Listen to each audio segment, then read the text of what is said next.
প্রতি বছর শহীদ স্মরণ উদ্দেশ্যে 21শে জুলাই পূর্ব পশ্চিম বর্ধমান, বীরভূম, বাঁকুড়া থেকে বহু সংখ্যক বাস ও চার চাকা নিয়ে যান তৃণমূল নেতা কর্মীরা।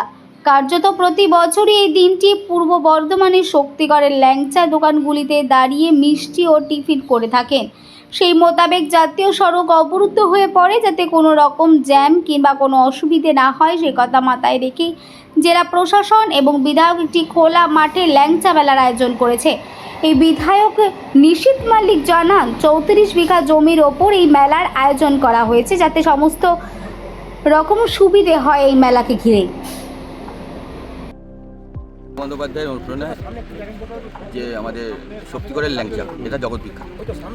এই ব্যবসায়ীদের কথা মাথায় রেখে 21শে জুলাই যে প্রতি বছর যে যানজট হয় এবং বিভিন্ন জেলা থেকে যে সমস্ত কর্মীরা আসে তারা স্বভাবতই শক্তিগড়ের ল্যাংচা খাবার একটা তাদের আগ্রহ।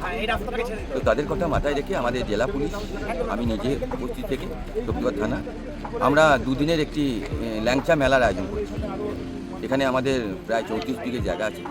এখানে আমরা সমস্ত মিছিল ফেরত গাড়িকে আমরা এখানে ল্যান্ডিং করাবো, আমরা এখানে পার্কিং করাবো এবং তাদের খাওয়া দাওয়ার সুবিধার্থে আমাদের এবং ল্যাংচা বাজারকে উজ্জীবিত করার জন্য আমরা প্রত্যেকটা যারা ল্যাংচার কম বেশি 55টা দোকান আছে এখানে প্রত্যেককে স্টল করে এখানে আমরা একই ছাতার তলায় আমরা যেমন যানজট এড়িয়ে গাড়িগুলোকে একটা জায়গায় আমরা ল্যান্ড করাবো, তেমনি তারা যাতে শক্তিগড়ের ল্যাংচার স্বাদটা গ্রহণ করতে পারে তার ব্যবস্থা আমরা করছি আমাদের।